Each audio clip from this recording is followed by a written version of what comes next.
Okay guys, quick unboxing video of an item that I wanted for a long time now, but never had a chance to get one because of the price. So as some of you know, I work as an EMT and a nurse, and this has caught my attention quite a bit now. Medyo matagal na. But I have other tools like the Raptor, the Leatherman Raptor to use. So, hindi ko masyadong pinagtuunan ng pansin to buy it. So, unbox ko na while I was speaking. So, it came with this box. Ito yung number niya. I am not sure if this is in particular with this model. The other side walang markings, so it came nakataob siya. Okay, so this is, I think, some instructions. So this is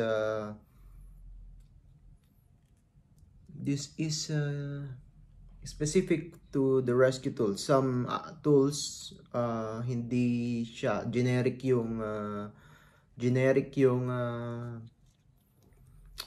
kasama niyang manual.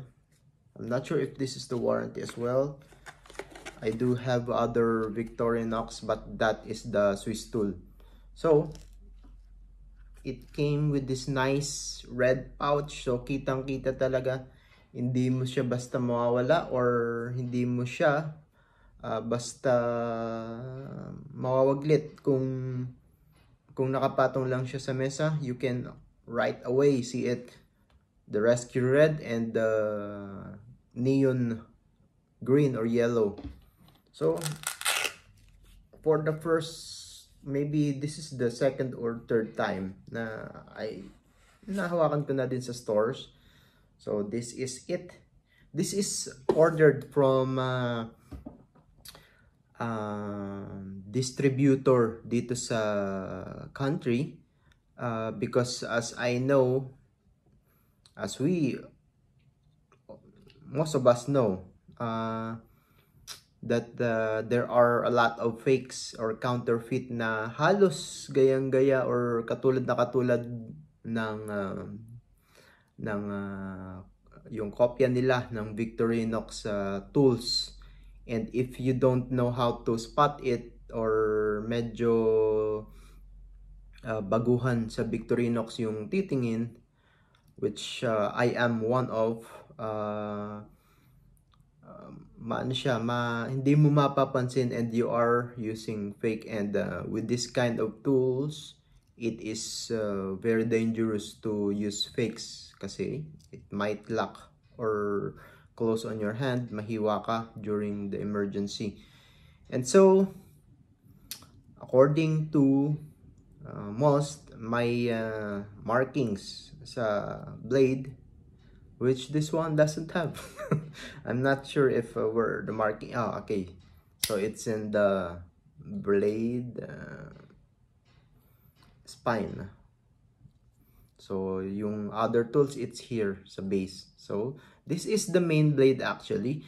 One thing in particular sa Victorinox cutter is that they have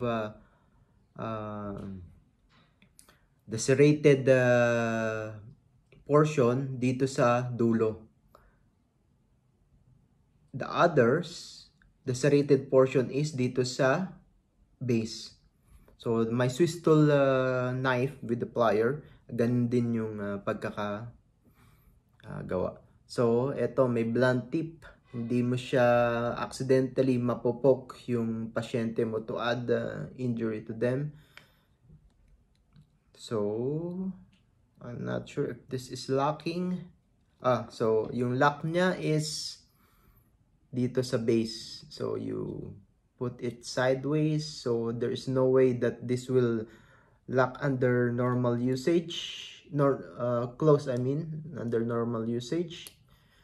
The other cutter is this one.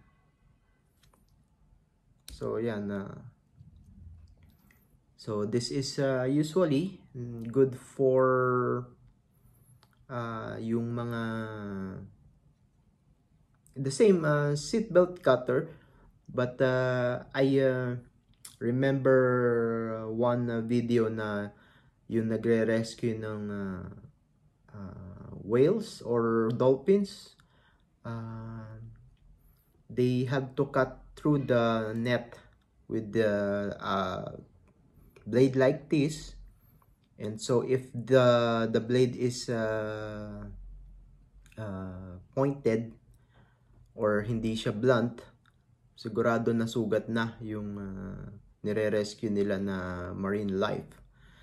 So I'm not sure if this is like the Spyderco salt na hindi siya magra-rust if it is exposed to seawater. Okay, that's the second blade. Okay, so hindi siya locking. I can see without. This is the glass breaker. So there are available glass breaking tips. Simply because when you break glass, hindi bumibigay din yung tools while you are using it.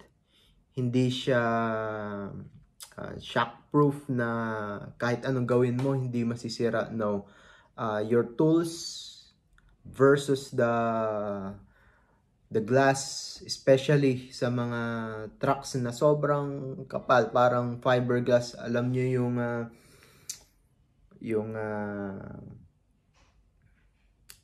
board ng basketball, that is how I can compare it to, hindi naman ganun katibay, pero that is how it felt when we are breaking through the glass.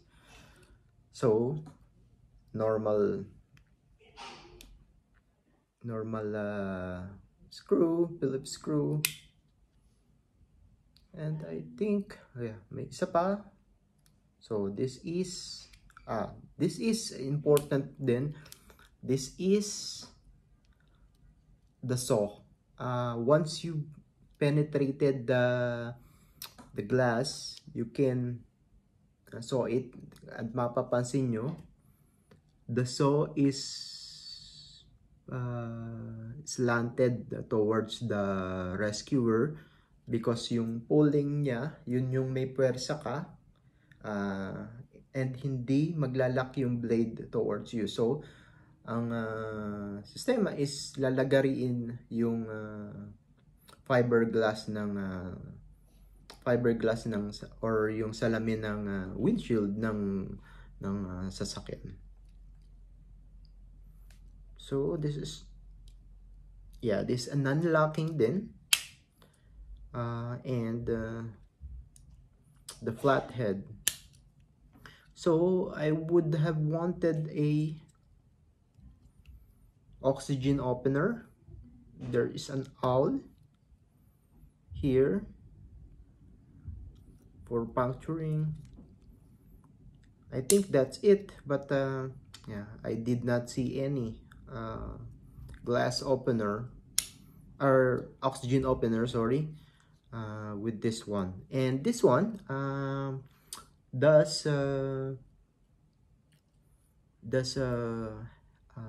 glow in the dark. So we'll try before I end this video. I hope na it will be dark enough for you to see the. So hindi ko na I hope you can hear me. Hindi ko na expose yung video kasi I don't do editing. Hopefully it will be dark enough for you to see this yellow. Okay, so I think, yeah.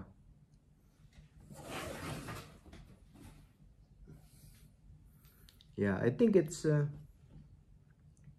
giving off some glow.